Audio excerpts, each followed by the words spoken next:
Good afternoon. The next item of business is portfolio questions, and the portfolio question time this afternoon is on climate action and energy and transport. And at question number 1, I call Rona Mackay. Thank you, Presiding Officer. To ask the Scottish Government in relation to its climate policies, what it hopes to achieve through its representation at COP30 in Brazil. Cabinet Secretary Gillian Burton. Thank you, Presiding Officer.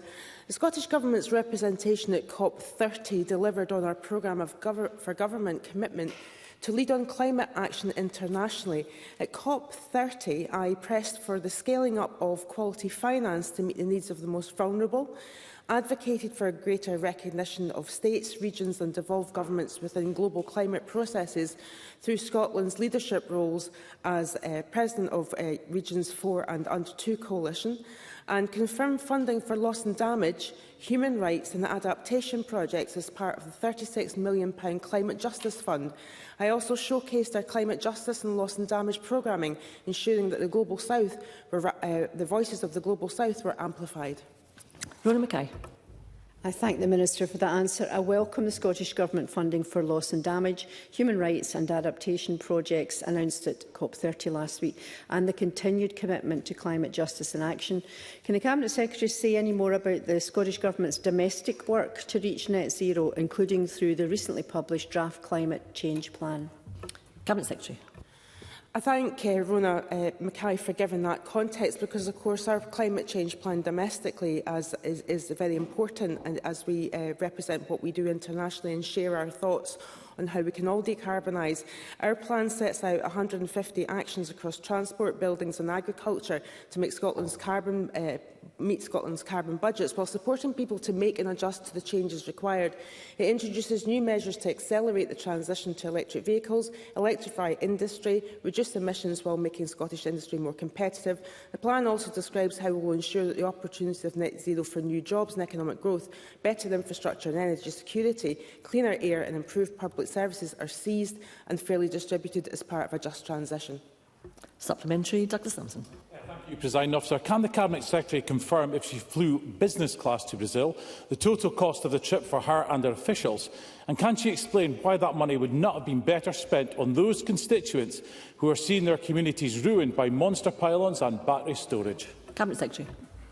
So a government does international engagement as a matter of course. It's very important that every government, whether it is a devolved government in Scotland or the UK government or any government, engages with international partners on items of great importance. Climate change is a global emergency. It requires an international response. Douglas Lumsden knows that every government will have expenses associated with any international travel, and he knows how to find out my expenses as part of that trip. Question number 2, George Adam. Thank you, Presiding Officer. To ask the Scottish Government whether it will provide an update regarding plans for the proposed Clyde Metro. Cabinet Secretary Fiona Hislop. The ongoing stage of the development process for Clyde Metro, known as the Case for Investment, is being led by Strathclyde Partnership for Transport, supported by Glasgow City Council, with Transport Scotland providing a project assurance role. This key stage, which will inform decisions around network selection, phasing and implementation, is well underway and is currently anticipated to be complete in 2027. George Adam. Thank the Cabinet Secretary for that answer. The Cabinet Secretary will be aware that part of the proposals is to have a rail link from Glasgow Airport through Paisley-Gilmer Street. And does she not agree with me that with Paisley-Gilmer Street being one of the busiest stations in Scotland, it would make it more viable and obviously offer economic success for the town of Paisley? So can the Cabinet Secretary agree with me that this is possibly one of the more important parts of the Clyde Metro, because it is obviously smack in the centre of the universe of Paisley? Cabinet Secretary. So the ongoing stage of the development process for Clyde Metro will inform decisions around network selection, phasing, implementation and funding. I can confirm to the member that this work includes consideration of access improvements to Glasgow Airport by public transport. I'm sure he will make the representations of the case for Paisley links to Paisley-Gilmer Street as part of that process with Strathclyde Partnership for Transport. The Clyde Metro is a transformational project. It would address address the gaps that he's identified in public transport provision in the region, making sure there's connectivity and connections with areas of education, employment, leisure and tourism. And clearly Paisley is one of those key sectors and key areas that need to be connected. But of course, as I've set out, it really is the role of SPT in developing those network selections. Supplementary, Paul Sweeney. Thank you, Deputy Presiding Officer. Does the Cabinet Secretary not agree with me that this fragmentation of control between the Scottish Government and the Regional Transport Partnership is actually militating against efficiency, as opposed to other jurisdictions that have delivered Metro Rail very efficiently, such as Madrid, and that, for example, the AMID South project in Paisley is not able to even look at very light rail, for example, as part of that, to get a quick win with a shuttle train between the airport terminal and Paisley-Gilmore Street, because of that lack of span of control between rail and road. So road projects always take priority by default. Cabinet Secretary. In terms of that connectivity, quite clearly it is open to Transport Scotland to work with SPT on all those issues at the request of SPT. I'm sure he has made those representations to Strathclyde Partnership for Transport as they are setting out the network selections and those connections. But if he is saying that we should centralise all the decision-making in Scotland over transport, I'm not sure that would be a good aspect. But I think synergy between rail and road, and indeed other forms of public transport, as has been set out as the options for Clyde Metro, would make sense. And I encourage everyone to look at that from a place-based position. And supplementary, Graeme Simpson. Thank you. I agree with the Cabinet Secretary that Clyde Metro could be transformational, but we need to see more detail. Now, she mentions there could be some kind of update by 2027. Will that provide more detail on what routes we might see and the kind of transport that would be on them? Cabinet Secretary. Case for change, which strengthens the rationale for Clyde Metro, will be set out with a vision and objectives, and the development of potential network options to address the problems and opportunities identified in the case for change, as well as the emerging shortlist of network options, which is what he's asking for, and they'll be taken forward for further development. This is all going to be considered with the potential modes for Clyde Metro, including bus rapid transport, tram, train and metro, which also refers to the point that Paul Sweeney was asking. Question number 3, David Torrance. Thank you, Presiding Officer. To ask the Scottish Government how it is supporting communities and local authorities to adapt to the impact of climate change, including through nature-based solutions. Cabinet Secretary Gillian Martin. Thank you, Presiding Officer. Nature is one of the best tools that we have to support, to adapt to the impacts of climate change. Nature can support our physical and mental health, cool our urban areas in summer, and of course critically protect our places from heavy rain and floods. Scottish Government funding streams such as the £65 million Nature Restoration Fund, the Water and Environment Fund, our network of climate action hubs and practical resources from Nature Scot and Adaptation Scotland are supporting the huge efforts of community groups and local authorities who are already delivering these nature-based solutions on the ground. David Torrance. A recent poll by MCS Foundation found that while over a third of Scots don't feel informed about what action is being taken to meet their climate targets, a clear majority still see climate action as important, with 66% of people saying they would replace their current fossil fuel boiler to help tackle climate change. The Government's existing support, including Home Energy Scotland Advice Service and the rollout of local heat and energy efficient strategies, already help individuals and local communities make right decisions about how to decarbonise their home heating. Could the Cabinet Secretary say more about the differences these services are making and confirm the Government's continued commitment to delivering a national advice service so households can make well-informed, confident choices about the future of heating their homes? Cabinet Secretary. Thank you. I'm very pleased that David Torrance has highlighted the local heat and energy efficiency strategies and indeed Home Energy Scotland. I think that it is absolutely the duty of a local MSP to be highlighting the support services that are available to allow households to decarbonise. It's crucial that we help people make informed, positive climate choices. Councils have completed their first round of local heat and energy efficiency strategies, which help set out likely solutions across Scotland. The right solution in each case is dependent on individual individual properties and choices, and they need to be informed and have advice. Our Home Energy Scotland Advice Service continues to support thousands of households annually with free, bespoke, impartial advice to make their homes easier, cheaper and greener to heat. It also points people to sources of grant support, including Warmer Homes Scotland and Home Energy Scotland grant and loan schemes. Question number 4 has not been lodged. Question number 5, Brian Whittle.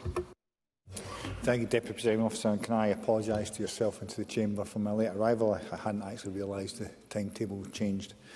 Can I to ask the Scottish Government what action it is taken to support the growth of the domestic supply chain for energy infrastructure? Cabinet Secretary Gillian Martin. Thank you. We are directly supporting the sector through both the Just Transition Fund and our commitment to invest up to £500 million over 5 years in offshore wind infrastructure and manufacturing, supporting projects like Maritime Developments for Loom and Sumitomo's cable factory, and we're supporting ports across Scotland. We're absolutely critical in the deployment of all of these projects, including Ardersier and Kishorn.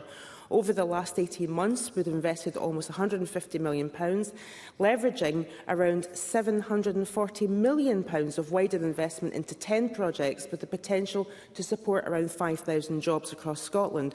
And this is just the start. We've seen that port developments can also support hundreds more jobs indirectly. Brian Whittle. Can I thank the Cabinet Secretary for that answer? Deputy Presiding Officer, if we are to make the most of the economic opportunities that come with modernising and expanding our energy infrastructure, having a strong domestic supply chain is vital. We are already hearing warnings from across the sector that a lack of domestic manufacturing capacity risks missing out on tens of billions of pounds of inward investment. Yet today we are still not even close to providing enough college and apprenticeship places to meet the demand for engineers, technicians and other trades these sectors are desperate to recruit in order to build that capacity. In fact, many colleges, places for these courses are being cut because of financial pressure. So, does the Cabinet Secretary recognise without a skilled workforce we cannot possibly hope to reap the benefits that come from modernising our energy infrastructure, and that cutting places is the absolute worst thing we could be doing? Cabinet Secretary. I'm really glad to hear Brian Whittle focus on the economic opportunities associated with energy infrastructure, and he makes very good points that often are missed by his colleagues about the economic importance of this. One of the things that has been a source of great dismay to me is that there's no conditions on local procurement by NESO for energy electricity upgrade system. And I've written to the Secretary of State for Net Zero about this particular issue. What we made sure that when we did our ScotWind round that we had local procurement and local content provisions within the conditions. And that means that that economic growth stays within Scotland. But I would also point out that we have put a recent investment in a programme of offshore wind skills training provision, and we also recently opened the Offshore Wind Skills Hub in the City of Aberdeen. Question number 6 has been withdrawn. Question number 7, Bob Doris. Thank you, President Officer. To ask the Scottish Government whether it will provide an update on the outcome of its discussions with the UK Government regarding its Railways Bill. Cabinet Secretary Fiona Hislop. UK Government's Railways Bill, we understand, has been informed by the success of the Scottish Government's policy of integrated management of track and train in Scotland's railway.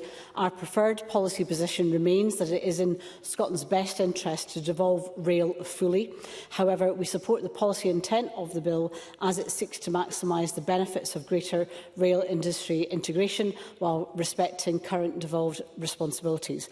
The bill allows for greater accountability of rail infrastructure to the Scottish Government, reflecting the significant financial investment we make.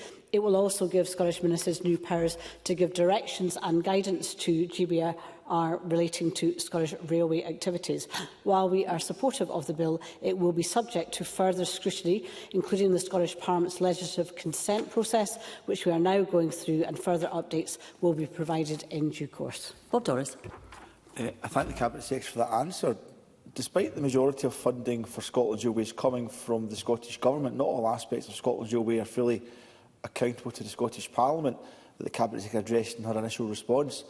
This bill will not alter the fundamental reality of that. The SNP have shown what can be achieved when decisions about Scotland's railways are taken in Scotland. Notwithstanding what the Cabinet Secretary has already said, does she agree that despite the UK Government's current position, this bill provides a real opportunity to devolve Scotland's railways fully into the control of this Parliament and this Government, and to let us get on the job with running the best railways in the UK. Cabinet Secretary. So public ownership in Scotland by this SNP government has created the opportunity to deliver a railway which is truly run for the benefit of passengers, our communities and our businesses. Our approach is widely admired and even envied elsewhere in Great Britain. Both our counterparts in Wales and the north of England want to follow our devolved model and success, which is reflected in consistently higher ScotRail train performance and passenger satisfaction in Scotland than the GB average. It remains our strong position that the best policy is to devolve rail fully, enabling us to build on success and to reflect the level of funding we provide, which is over £1.5 billion this year into Scotland's railway. But within the limitations of this bill, I have secured greater ministerial powers of direction for those aspects of rail which we fund and set strategy for. Supplementary, Sue Webber. Thank you, Presiding Officer. Cabinet Secretary, the proposed Railways Bill requires the UK Transport Secretary to set an overall target of a 75% increase in the amount of rail freight moved by 2050. I am keen to understand what engagement the Cabinet Secretary has had with the UK Government over rail freight, and does she agree that maintaining open access for rail freight companies is the best way to ensure that goods can be moved more effectively across Scotland? Cabinet Secretary. As part of the development of this bill, I've had extensive discussions in person, both with Lord Hendy, the Rail Minister, and indeed with the Secretary of State, Heidi Alexander. Issues of cross-border travel are part of continuing discussions, but clearly intercity and indeed freight are essential parts of the development and the aspects of access. Indeed, the issues of open access is very critical to the decision-making by the UK Government. We have set out in our strategy, our HLOS, that freight is absolutely essential. I'm pleased to see the UK has copied our and reflected in their position the need for increasing in freight. So I think that's encouraging, but we always will, until we have fully devolved rail, always have to protect Scotland's interests in the ongoing discussions that we're having with the UK. A supplementary, Claire Baker. Thank you, President Officer. It would seem the UK Government take a more positive approach, as in their policy document they're saying that all three governments support these reforms and will continue to work together to deliver benefits. I would urge the Scottish Government to work cooperatively on the Railways Bill, and I am encouraged to learn that there is work being underway on a memorandum between the two governments. Freight has already been raised, so can I ask the Cabinet Secretary what benefits she can see from the Railways Bill in terms of the increased partnership working between Transport Scotland and Great British Rail? Cabinet Secretary. So, in terms of what the bill has set out, it will give ministers control and direction over railways in Scotland, and that is the infrastructure currently under Network Rail and also those that we have in public ownership in relation to ScotRail and Caledonian Sleeper. So that is there. I have had extensive discussions, numerous discussions and continuing discussions with the UK Government. I am cooperating extremely well. I'm sure they would acknowledge, but I have been absolutely clear, as I was to this Parliament during our debate, there was no way that I would countenance any diminution of the devolved responsibilities we have, but we also have to chart a way forward. The bill is part of that, but she refers to the Memorandum of Understanding, and that's going to be critically important, both for the issues of rail freight as set out by Sue Webber, but other matters as well, because some of the issues that are now in the bill means that in previous times we would have been asked or consulted on aspects by the Secretary of State. Actually, some of those issues are now reversed. And we will set the strategy, for example, for rail freight, but also reflect in consultation with the Secretary of State and other matters. So in some instances, those roles will be reversed, but it will require good cooperation and understanding. And that's why, although I'm supporting the bill, I've said that, obviously we have to go through the LCM process. There are 27 out of 90-odd sections of this bill that affect Scotland, so that's an extensive piece of work, and obviously it will go to the committee, and I hope constructively, both from the Parliament and the Government, we can work with the UK Government to make sure we get the best result for Scotland. Full devolution is the best result, but short of that, I think we can work with this bill. Question number 8, Monica Lennon. Thank you. To ask the Scottish Government what progress it is making in discussing Scotland's draft climate change plan 2026 to 2040 with stakeholders and MSPs. Cabinet Secretary Julian Martin. Thank Monica Lynn for that question. I wrote to the Net Zero Energy and Transport Committee, Climate Change Committee, UK Government, ENGOs, Just Transition Commission, business and third sector groups to inform about the publication of the draft plan. A public consultation on the plan is now open on the Government's website. We'll hold public engagement activities to make it as active and as inclusive as possible. We'll also continue to convene the Climate Change Policy Advisory Group to gather expert views and continue to engage MSPs throughout the duration of the consultation period. I've offered meetings to the NZ convener and numerous MSPs at present. They went out in the last couple of days, and my door remains open for anyone across the chamber to engage on the draft plan, and I certainly would want to add Monica Lennon if she wants to discuss the plan with me. Monica Lennon. Grateful to the Cabinet Secretary for that welcome update. Organisations across the energy, manufacturing and housing sectors are expected to deliver the the clean heat ambitions set out in the draft climate change plan. Yet many are saying they cannot properly plan for the scale of the challenge, especially now that the Heat and Buildings Bill has been kicked down the road until after the election. Now, I recognise the wide engagement the Cabinet Secretary has carried out, and I welcome her offer today. But what can she say to those stakeholders who feel there is a lack of certainty and want that effective engagement to continue? Cabinet Secretary. Monica Lennon and indeed anyone from that sector to the statement that was made by my colleague Mary McCallan on some of the reasons why she thought it was best to have the Heat and Buildings Bill published in draft in this Parliament, but she couldn't make a commitment to get it through by the end of the next Parliament because we don't have certainty in the warmer homes plans of the UK Government, and indeed the electricity and gas pricing arrangements, because that information is absolutely critical when it comes to actually having a view as to the measures that we can take, because the price of electricity is fundamental to the plans and decarbonisation of heat in Scotland. So I would refer Monica Lennon and anyone else to Ms McCallan's statement that she made, I think, on Tuesday for real detail on that. But the draft bill is out there for consultation. It is available for people to see. The certainty and the trajectory is out there for people to see, and Ms McCallan was absolutely certain that she wanted to give that certainty. Supplementary, Maurice Golden. Thank you, Deputy Presiding Officer. Scotland will fail to meet its target to reduce food waste by 1/3 this year. In 2019, the Scottish Government said they would deliver sustained communication to drive change. Unfortunately, that change was to increase food waste. What work is ongoing to engage consumers and businesses to deliver behaviour change?